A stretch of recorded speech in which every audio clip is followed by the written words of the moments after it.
Thank you for joining us for this episode of This is Getting Old, Moving Towards an Age-Friendly World.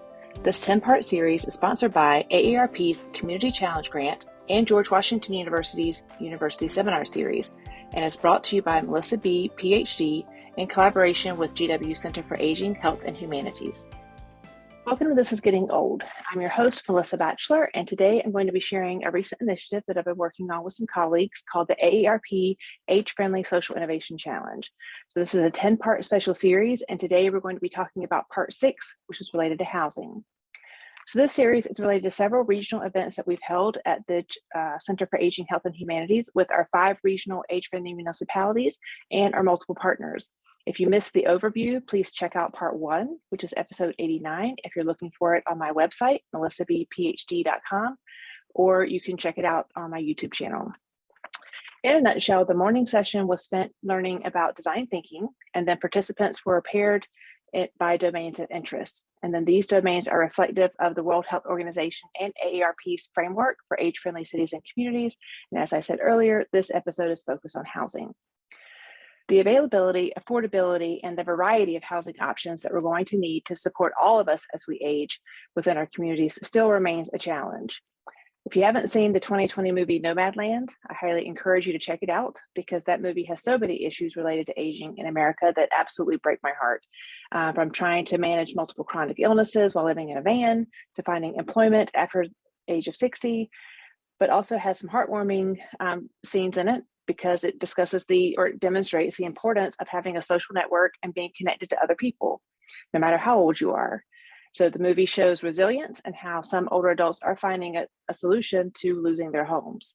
Housing accessibility is determined by whether or not a home can accommodate people of all ages and all abilities. And it's critical to the majority of Americans who say they want to remain in their homes as they age. So you can check out episode 40. It's called The Role of Place in Healthy Aging. It's an interview I did with Ryan Frederick on my website or on my YouTube channel, because he talks about forward thinking of how we need to be thinking about designing communities that include intergenerational housing, but also build in this sense of community that's so important. So as you can see, there are many, many issues related to housing for older adults. And in order to focus the group's thinking and problem solving, a scenario was designed by our design thinking team.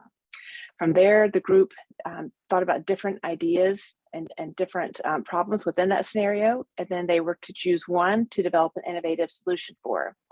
The participants included university students from the DC metro area, older adults, and local leaders who live in the region and work in the age-friendly space. Groups were free to come up with ideas based on what they felt like was the biggest priority for the subject of their scenario.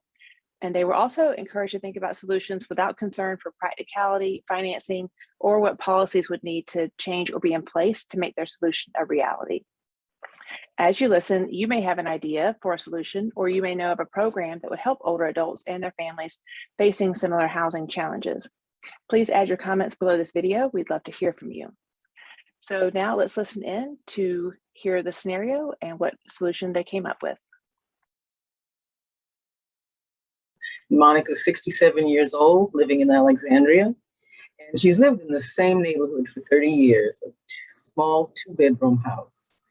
And her partner died about 7 years ago, and she says her kids are busy with their lives. And since her arthritis has gotten worse, the kids have been asking her to think about leaving her home. But she says she can't afford to move, and nothing in her neighborhood is affordable. And she's worried that she'll need in-home care or need to remodel her home and make it more accessible as her mobility declines. She reports that she took out a home equity loan on her house to help the kids buy their own homes, and that she's currently living on Social Security, which will not cover higher housing or care costs. All right.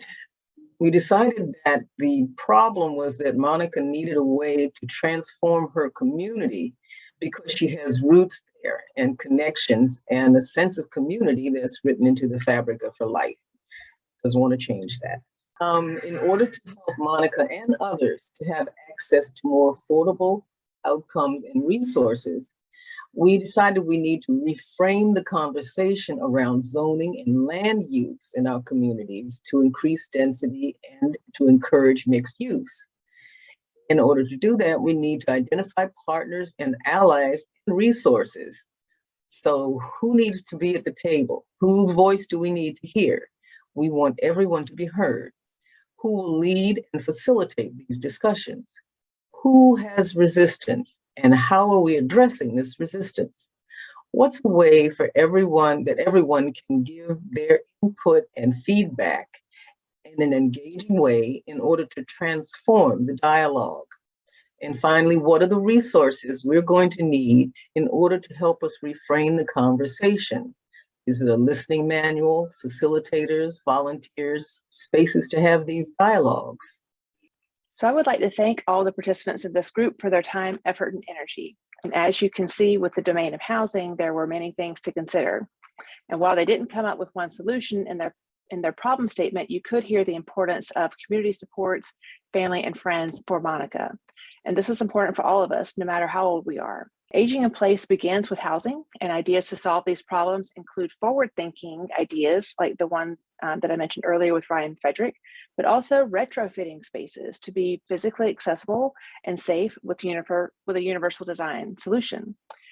So if you'd like to learn more about housing options with different models for housing, you can visit the AARP website that's linked below.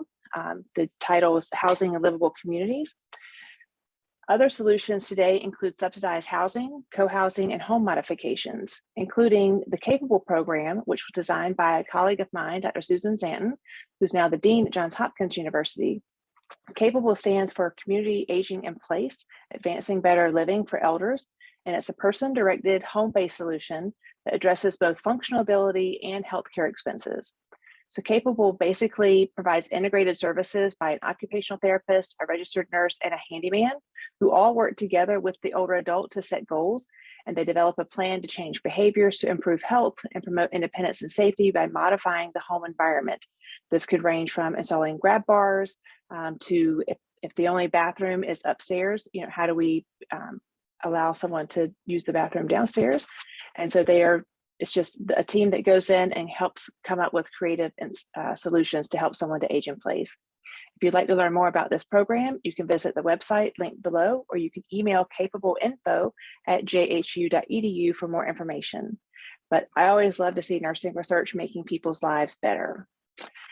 So you may have another idea or solution, housing solution, or you may know of a program that would help older adults and their families facing similar challenges. So please add your comments below this video or on my website where this episode is found at melissabphd.com, because we'd love to hear from you. Thank you for joining us for this episode of This is Getting Old, Moving Towards an Age-Friendly World. This 10-part series is sponsored by AARP's Community Challenge Grant and George Washington University's University Seminar Series, and is brought to you by Melissa B., PhD, in collaboration with GW Center for Aging, Health, and Humanities.